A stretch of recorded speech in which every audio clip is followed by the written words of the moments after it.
For me, fashion is a verb. So it's to fashion. My name's Claire Press, and I'm Vogue Australia's sustainability editor.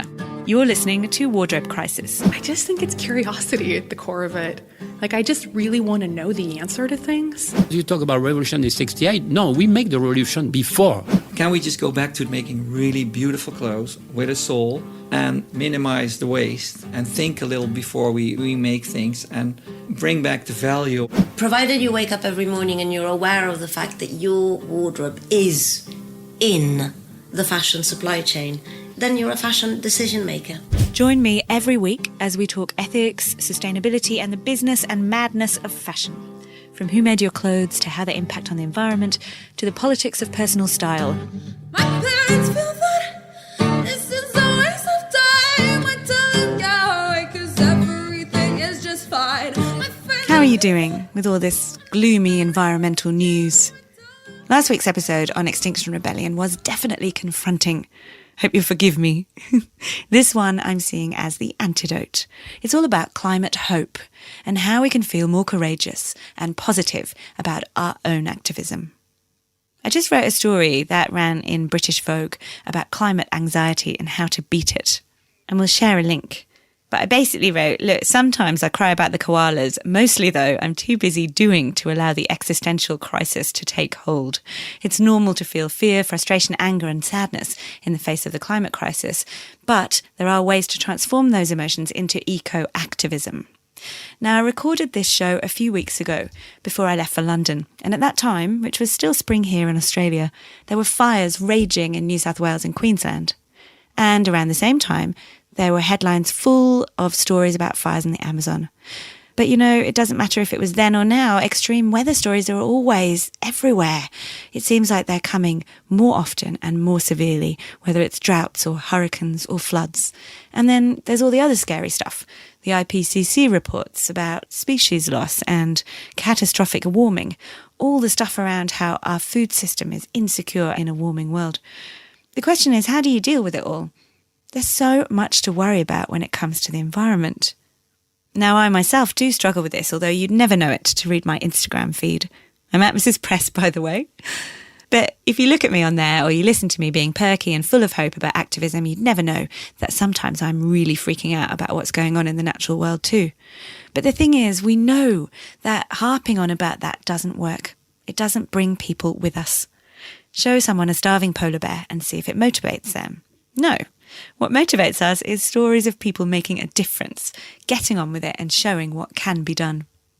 So that's kind of why I don't tend to whinge about the overwhelm. I figure it doesn't help. I figure it's for behind closed doors. And I said I do sometimes cry about the koalas.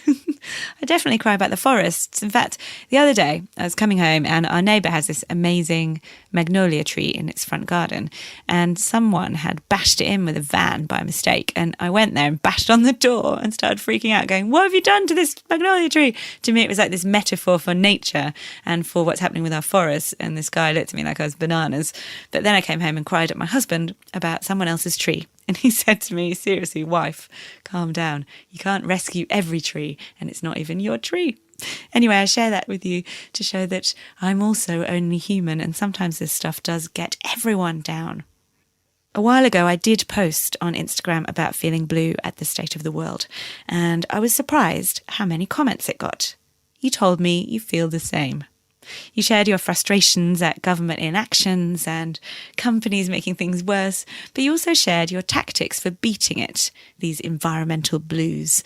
A lot of people talked about the need to switch off. I mean, sometimes being glued to your phone just makes it worse, right? But you also told me it's about being in this together, being vulnerable, admitting when you feel bad or defeated, but on the other side, sharing the wins. And this is what's inspired this week's show. It's with my very inspirational good friend, the Australian climate activist Anna Rose. And it has absolutely nothing to do with fashion. Shamelessly so, we didn't even mention it. Yep, I can get away with that, even though this is a fashion podcast, because I'm my own boss and I can do what I like. Oh, God. Anyway, I think you're really going to get a lot out of this one. It's all about courage, why it's important, how we can get some, and how we can use it to change the world. Don't forget to hit subscribe wherever you're listening to this podcast, and please consider rating and reviewing it and sharing it in your networks and on social media. Anna, you were the person who taught me this pearl of wisdom. Start where you are. In that spirit, I want to take this literally and describe where we are. Well, we are sitting in a creek bed. We are in Camarega land, which is part of the Eora Nation. And today this area is known as the North Sydney region. So it's a beautiful place. We've got some brush turkeys nearby. We've got a beautiful rainforest all around us. And we are about 5 minutes walk from my home. I can see birds. On the way here we saw the turkeys. I can hear birds. You can hear the creek in the distance. It's not far away. We're in the dry bit. There's moss on these rocks. It's slippery. It's raining, which is good. Originally I was like, oh no, it's raining. And then I thought, well, oh yes, how wonderful. We need this rain so badly. We do. When I said start where you are, what did you mean when you told me that? What was the context?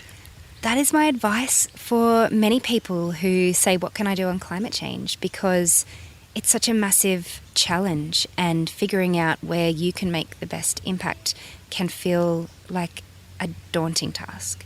So I was given that advice when I was a high school student, and an environmental campaigner came to my school and gave a talk about all of the issues facing our planet, and I went up afterwards and he said, start where you are, you're in school. So I set up a little high school group. We're going to get into your story, but I want to just stick on this forest topic, because as we record this, the whole world is thinking about forests, and I'm talking specifically about the Amazon rainforest. As we record this, the Amazon is burning. There have been more than 74,000 fires across Brazil this year, and nearly 40,000 fires across the Amazon. And that represents the fastest rate of burning since record keeping began, which was only 2013. But we're seeing terrifying scenes on the news. It's really upsetting, isn't it, to watch these fires and to read about what we stand to lose. Yes, it is upsetting. It is devastating. It's not just the Amazon as well. I mean, Australia has a huge rate of deforestation. We're not protecting our forests, and lots of clearing going on in New South Wales and Queensland in particular. So when I hear about the Amazon and other things happening at the moment, the permafrost melting in the Arctic, it just makes me really determined to focus on what I can do in my sphere of influence. And unfortunately, there's not much that I can do about the Amazon, but there are things that I can do about what's happening here. That's why I wanted to get you on this podcast. You and I are good friends, Anna, and you actually were the spur to make me write the book Rise and Resist, which I mentioned in the intro. But I wanted to record this for a very specific reason, to address this collective freaking out and fear and, I think, depression and anxiety that so many of us feel when we hear this terrible climate news, and to talk about one of your ideas that you've been working on framing. I can hear the birds, it's so nice. What is this idea that you have that you'd like us to focus on? I would like us to focus on courage. And as you said, many people are freaking out and there's a lot of fear, and courage doesn't mean that you can't freak out. I mean, it is a natural response to what is happening to our earth, to our home. But courage is about pushing through that, pushing yourself out of your comfort zone and into your challenge zone, and figuring out how you can exercise your power to help make progress on these issues. Let's talk about courage as a concept. Well, let's talk about courage as a word first, because I love it. My mum's an English teacher, so I love learning about the roots of words. And courage, Same. Oh my goodness. Excellent. And courage comes from, well, originally Latin, but then the French word la coeur, which is the heart. And I believe that leading with our heart is such an important part of courage, because there are barriers to us taking action on climate change and all the other issues we care about. And we have to be guided by our heart in being brave. But the other part of the word courage that I love is that it contains the word rage. And we should be angry. Never thought of that. I know, right? Heart and rage together. Isn't that powerful? And I think that's part of what we need, is a bit of a wake-up call about what's going on to our planet. We should be angry. It doesn't mean we have to act in a way that is angry and alienating people, but in terms of what drives us, heart and rage, I think, has a place there. I want to get onto anger, but how do we foster courage? And what happens if you don't feel very brave? Great question. And often I don't feel brave. Yeah. But I have to do things that I know are important. And for me, I love inspirational quotes. I know it's really I cheesy. love that you reckon a quote child's going to help us. Come on, good. Well, this is... What's your favourite? I have 3 and they rotate depending on the situation. I think the first one that I came across somewhere is a Chinese proverb: those who say it can't be done should get out of the way of those already doing it. Yes. I love that. And then another one, I don't know where this came from, but it popped up one day. It's only called impossible until it's done. I love that too. Yes. Oh, hi, brush turkeys. There's 2 brush turkeys just walking past Join us. us. Oh, well, they have can, such great gaits, don't they? They walk really are well. Lovely. Well, they can hear my third one, which is maybe my favourite. If Britney could get through 2008, I can get through this day. Oh, God. I just think, there are people who are facing really tough things, and I am, sitting here in this beautiful forest in a really privileged position in the context of how most people in the world are living their lives, and I have a responsibility to use that. It's interesting to look at that word responsibility in this context of courage, but also of overwhelm. I mean, maybe that can be a helpful thing. I want to look at overwhelm a bit because I think while it's all very good to talk about being brave and to be strong, and we need to do that and we need each other to do it, overwhelm is real. People really feel that some of this stuff is just too much. I mean, climate grief is a real thing. You recently did an interview for an Australian magazine talking about courage, and you mentioned overwhelm. You were asked what do you do about it, and you admitted, sometimes I feel terrible too. It's hard enough to get out of bed in the morning. I've got a lot to do. You said you'd been struggling with health problems. You've got a young son. It's not always easy for everyone just to be courageous, is it? No, it's something that you have to work on, and I think of courage as a muscle that you can build up over time. And certainly sometimes I'm lying there in bed in the morning. I have this ridiculous...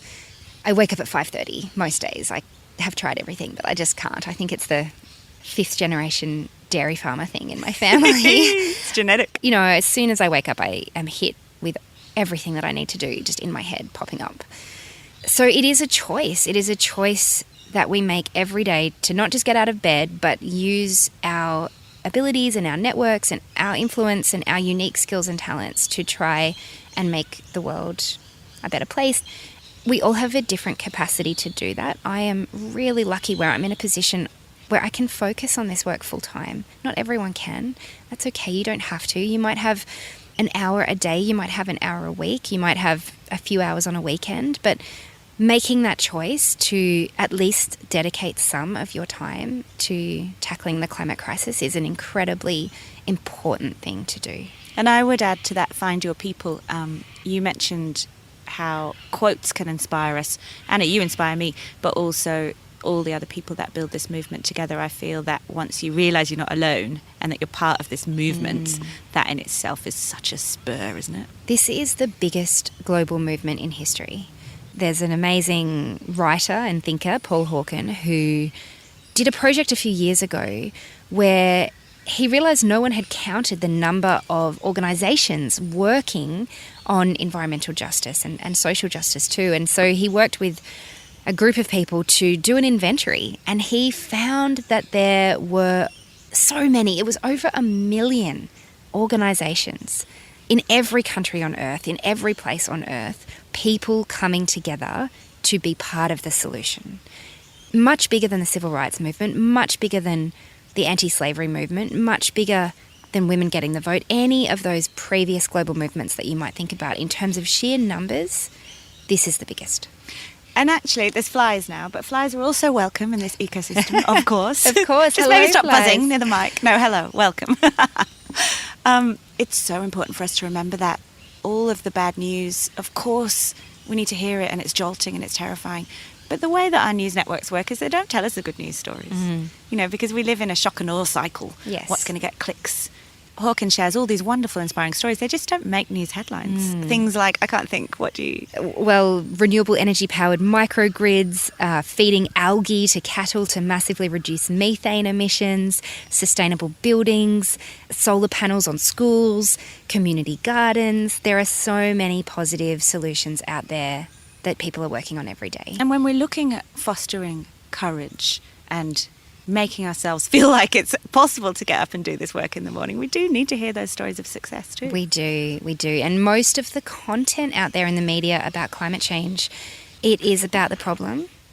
And if you are lucky enough to stumble on something about a solution, it's probably about the technical solutions.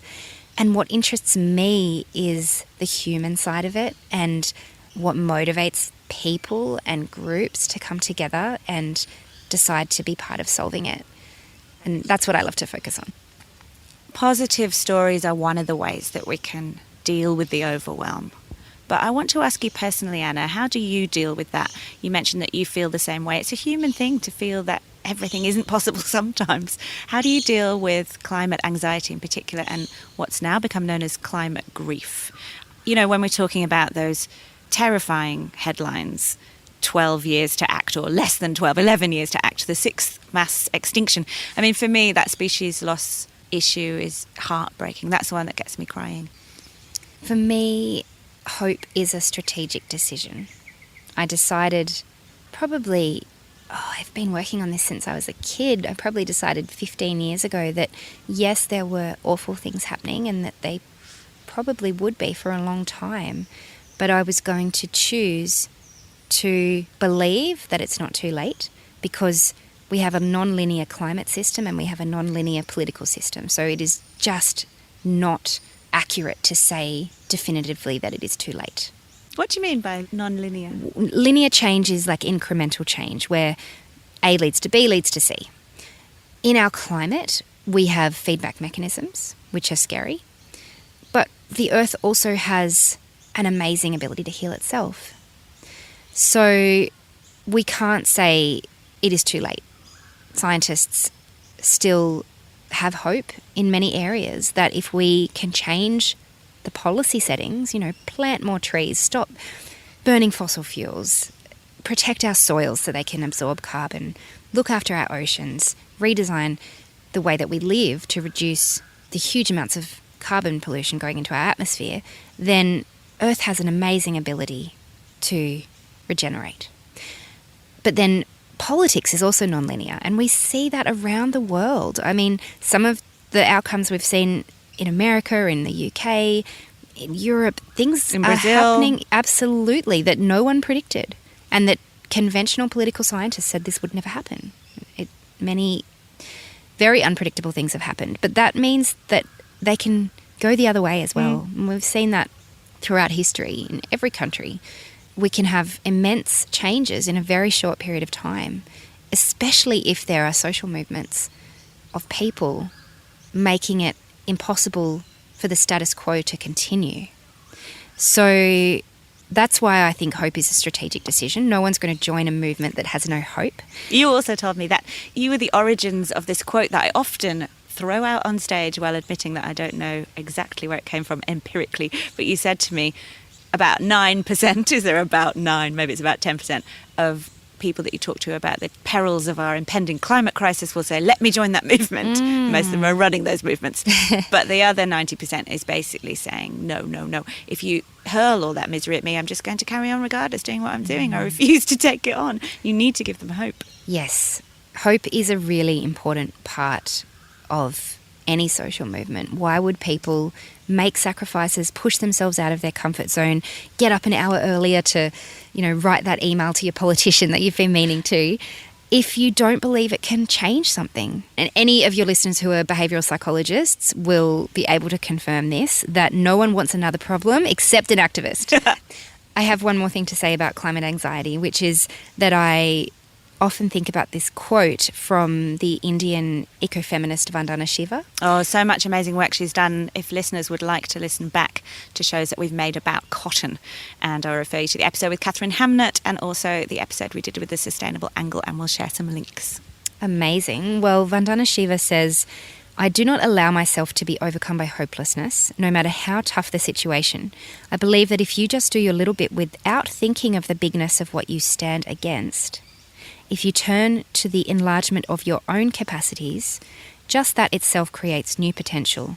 And then she says, and this is the thing that you should write on a piece of paper and stick on your fridge right now, I've learnt to detach myself from the results of what I do because those are not in my hands. The context is not in your control, but your commitment is yours to make. And that can be a challenging thing to get your head around if you're a bit of a type A control freak personality like myself. But when it comes to climate change, we can only control our efforts, not the total outcome. But actually, this is very relatable. I've never heard that quote, but I mean, I do love her. She's incredible.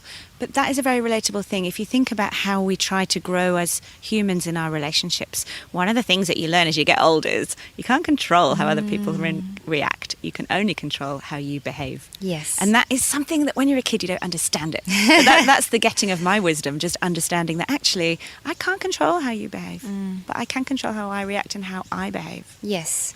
And if everyone does better when it comes to climate and exercises the power that they do have, then we are massively increasing the odds of making progress and solving this. Collective action. Yes. I've got a quote for you and I wrote it down. And this We one I could do prepared quotes earlier. all day. I it's love quotes all this. day, but you love a quote tile. In fact, that's my challenge to listeners. Make us some quote tiles from this episode because they will inspire Anna to Yes, keep going. do it. Mine's from Rebecca Solnit. Oh, I love She's her. the best. So my friend Clara Vulitic, who is a sustainability advocate and expert in the fashion space, bought me this book recently. It's called Hope in the Dark. It was actually written after the Iraq War, so it's old, but then she's written a new essay for the latest edition. The book begins, your opponents would love you to believe that it is hopeless, that you have no power, that there's no reason to act, that you can't win. And she goes on to make the case that of course you can. And she writes, it's important to say what hope is not. It is not the belief that everything was or will be fine. It's not a sunny everything getting better narrative, though it might well be counter to the everything is getting worse narrative. But if you want to sort of dig deep into these ideas of movement building and how we need to harness hope and courage, I would suggest reading Rebecca Solnit. And then when you've got a strong stomach, read your mate Bill McKibben, The End of Nature. God, that's a hard one.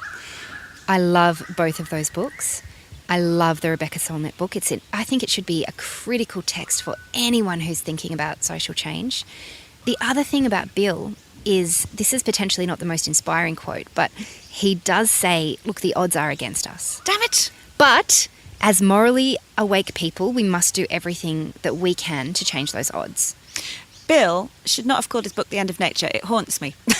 Sorry. But thank you, Bill, for the work you do. His time's come, hasn't it? I mean, I think this would now be a good moment to segue into your story. Anna, you began your climate activism, as you said before, at school. You were a kid. We're going to get on to another one of those who's currently making waves. But tell us how you started with all of this and maybe lead us towards your connection with Bill McKibben. Sure. Well, I grew up in a farming family on my mum's side, and so I spent a lot of time on farms as a kid. And in high school, there was a really shocking drought in the state that I was from, and it was at the same time that in my science class I learned about what was happening to our climate, the damage that was being caused by burning fossil fuels. And you told me that you, as a kid, you wake up thinking there'll be no more water, we won't be able to continue to have the farm, there'll be no water in the taps. You know, that's what kids think when they hear about these. And you know what is happening now in Australia? There is no water in the taps in parts of Australia. Yeah, they're trucking in water to a lot of regional places in New South Wales, the state that we're in now. And in high school, I learned about the damage that was happening to our climate, and we had a Year 8 lesson on the science of climate change, and it was at the same time that the drought was really devastating my family's farms. So I made that connection of this isn't just about polar bears, this is about people, this is about water, this is about how we grow our food, whether we can grow our food into the future. But I felt very powerless for about a year. How old were you? I was 14, and I see a lot of kids struggling with it today as they learn about it. But just to put that in context, this is a long time ago. I mean, how old are you now? I'm 36. Then climate change was not routinely taught in schools, but the drought and your family connection made you, I guess, hyper aware of what was happening here. Because I was seeing it and living it. I felt powerless, but someone who came to my school gave me this advice, start where you are. So I set up a little group at my high school, and we lured people to come along with free biscuits to our meetings, which is a critical part of any social movement. Biscuits. Free food. So it was a green group, like a recycling or composting? Yeah, we did recycling, we did composting. I convinced our principal to set up a new school sport called environmental activities, which involved us. Stop. A sport? Well, I was not sporty. I know this story. And so we just thought, how could we get out of sport and save the planet? And so we set up this group which we were allowed to do things with in our sport time. But that's actually strategic thinking as a kid, that you were able to get this set up as a new sport. Two birds, Oh my one gosh. stone. Probably the wrong analogy, sitting in the forest with a few birds around us. But yes, it was really fun. And we ended up taking on BHP, one of the world's biggest mining companies, who wanted to build a mine about 30 minutes north of our school. And that was a big focus of my youth, was stopping this mine and working in partnership with the Warramai people, the traditional owners, and some other local groups. And by the time I finished high school, we won. The mine didn't go ahead. The place was protected. It was handed back to the Warramai people. And that really taught me that change can come from the bottom up. In many countries in the world, we have the ability to use our voice and create change. Now, Anna, I interviewed you for Rise and Resist, and I would encourage readers to buy my book or get it out of the library. You should. It's so good. I've been giving it to people. But you can read all about how this campaign unfurled and how these kids really did make a difference. But also, and I think this is so interesting, the power of an early win, because it taught you it's possible, didn't it? By the time you got to university, I mean, you were a seasoned campaigner. What did you do? Yeah, I threw myself into student activism on environmental issues and ended up working with a group of young people to set up a group called the Australian Youth Climate Coalition, which was actually based on an American group that I had come across when I was in Canada at the UN climate talks, called the Energy Action Coalition. So if you're in America, check that one out. And again, you were a kid. You were 21, 22? Yeah, I was in my final year of law school then. So yeah, early 20s. I am bad at maths, but probably 21. Came back to Australia, took the words Energy Action Coalition, scratched them out, wrote Australian Youth Climate Coalition, because why reinvent the wheel? And we set up a youth-led organisation that is now 120,000 young people, one of the biggest, probably the biggest climate change group in this country, and is part of a global youth climate movement that has been so inspiring to watch grow and flourish over We'll the share years. some links. I mean, what the AYCC does is absolutely phenomenal. I asked you about your connection with Bill McKibben. Perhaps you might touch on the strategies that you and other university students employed around divestment. Well, I met Bill and the other 350 founders when I was in the States getting the inspiration to set up the AYCC. And I'm just going to interrupt you. If you don't know what 350.org is, we'll share some links. But it's an amazing organisation that was founded by Bill McKibben and is active all over the world. Many of you might have heard of divestment, which is taking your money out of things that are causing harm to the planet. And that was really kicked off by an article that Bill McKibben wrote in Rolling Stone magazine, probably 6 or 7 years ago now. But it was a fantastic theory of change in that we could practically take money away from the fossil fuel industry by changing our own banks and superannuation and insurance to companies that didn't invest in fossil fuels, but also do it as part of a social movement if we got universities or local councils, local governments, workplaces, big corporates, anyone who's got a large corpus. In the UK, Absolutely. universities, any institutions that might invest in fossil fuel companies. Yeah, exactly. Move the money. Money talks, right? Exactly. And so that's really taken off around the world, and it's been a huge success story. And it has not only practically moved the money, it's also helped change the way people think about fossil fuels. It's undermined the social license of coal and gas and oil. Okay, I want to get back to youth because your story is rooted in you starting out as a kid. I mean, it's just phenomenal being 14 and changing the world. You actually said to me once, I think 14 is the best time to become an activist. Oh, it absolutely is. Right now, the world's eyes are on the school strike for climate movement and on Greta Thunberg as the, I guess, unofficial leader. Perhaps she's the official leader. She has been on the cover of Time, the cover of Vogue, the cover of GQ. I mean, name them, ID. She is having a phenomenal impact and cutting through, and the movement that she is associated with is happening everywhere. Why do you think it's been so effective? It's interesting that you called her the leader. Because Well, I said unofficial. I would She's call- become the face of it, hasn't she? She has become the face of it, but I would call her the catalyst rather than the leader. Yeah. And I was actually reading an article by Rebecca Solnit over the weekend about this, about the challenge of living in a society where we feel like we need leaders and heroes. And also got the pedestals, the pressure we put on the, unelected, didn't seek it face of it. yeah, I think the power of Greta is that she catalysed and inspired hundreds of thousands, millions of other young people. And certainly she has not sought to be, this hero pedestal person, but because her actions have been covered by the mainstream media in a way that other young people who've done similar things in the past haven't. And I think that is because we're at a moment in history where concern about climate and the climate crisis is at an all-time high. It's sparked the public imagination. Tell us the story of the kids in Castlemaine. Oh, yes, the Castlemaine kids. Which is? So Castlemaine, little town in regional Victoria, near where you were in Ballarat the other week. And it is, a tiny little place. I went there on my book tour, and a group of kids decided that they were going to replicate what Greta was doing in Australia.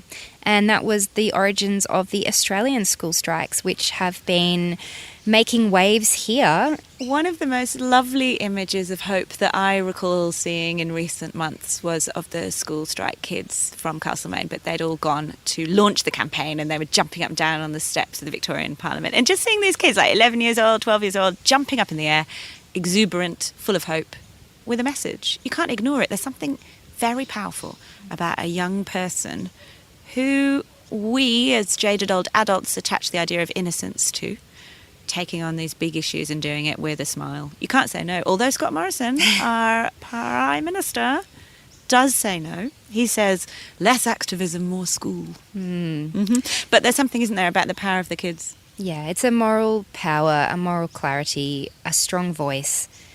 I work with farmers, and it's a similar power in that people who are on the front lines, and young people are certainly on the front lines, farmers are on the front lines, Aboriginal and Torres Strait Islander people here in Australia are on the front lines. There's no vested interest there. It's literally fighting for your survival. I'm glad you mentioned First Nation peoples. I would like to talk a little bit about what we can learn from them globally and how we can be good allies to Indigenous rights struggles on the climate front. First Nations people around the world are at the forefront of this fight for climate justice. So from First Nations leaders in the United States who were just so courageous on the battle against the Keystone Pipeline, and in Canada as well. Obviously India, we talked about Vandana Shiva and the amazing movement of Indigenous women, particularly in India, who have been for many, many thousands of years protecting nature and standing up for nature. And here in Australia, we've got the Northern Territory gas fracking issue. We've got the Adani mine, which has had huge leadership from the First Nations community. The fight for the bite. I was in South Australia last year as that campaign stepped up, desperately trying to not allow drilling in the pristine and really dangerous waters for drilling of the Great Australian Bights. And again, Indigenous voices are at the forefront of that fight. So there's so much existing leadership in the climate movement. And then for people who are not First Nations people who are in this space or wanting to work into this space, it's really important to ask, how can we be effective allies? There's a great website by a friend of mine, Claire Land, called Decolonising Solidarity. It's relevant wherever you are in the world. There's a little matrix of how you can start and some of the things you can do and the lens through which you can think about being an effective ally. But I'd say, start by finding out what country you're on, who is exercising leadership on environmental issues in your area, how can you support them? And one really small thing is just finding out who these groups are and donating to them, because it's one of the most under-resourced parts of the climate movement, but it's one of the most important. You have been something of a mentor to Amelia Telford, who's one of the leaders of this organisation in Australia. Talk to us a little bit about that. Well, Millie is an amazing young Aboriginal woman from Bundjalung country up in the northern rivers of this state that we're in, New South Wales.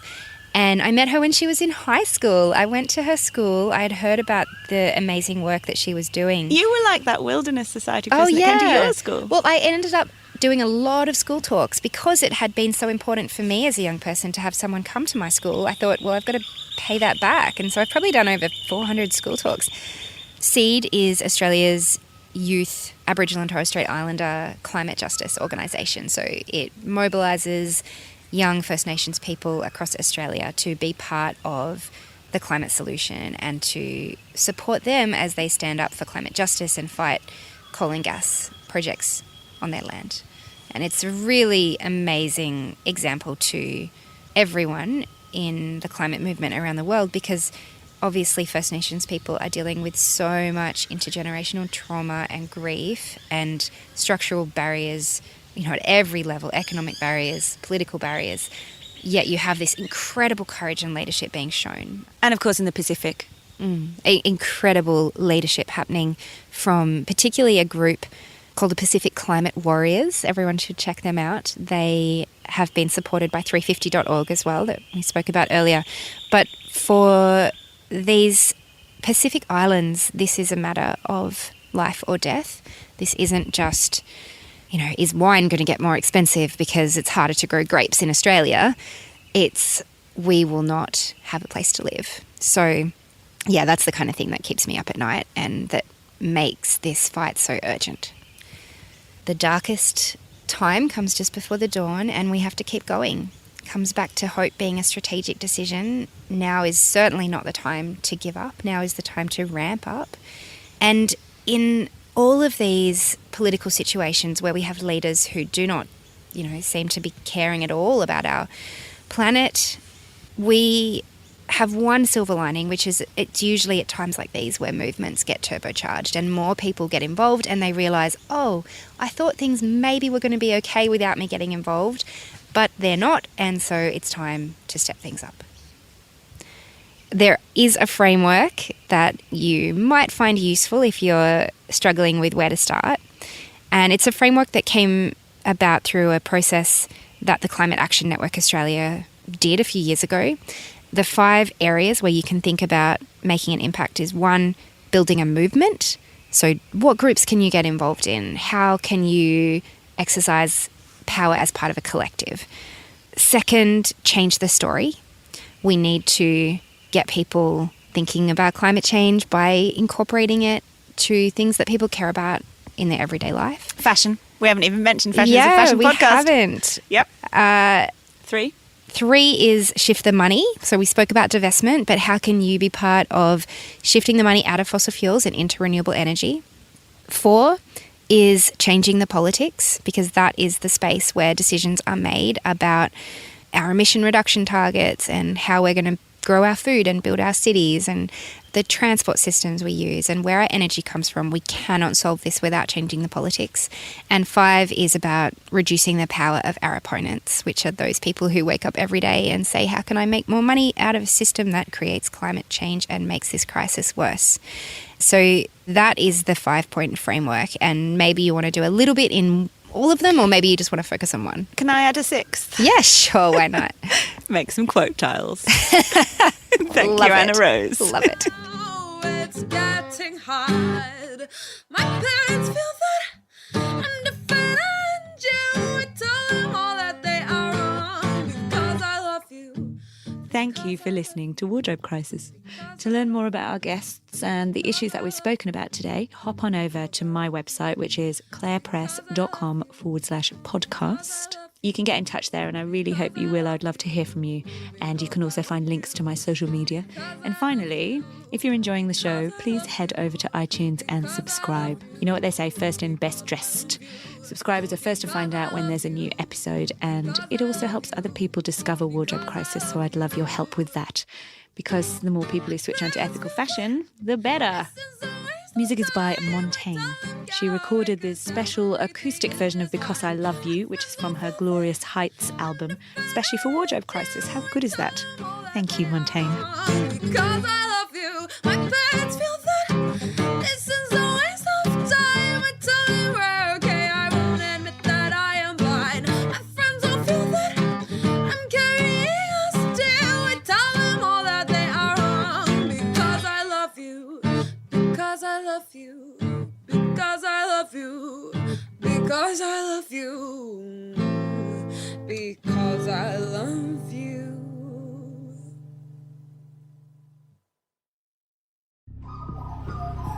The Climactic Collective.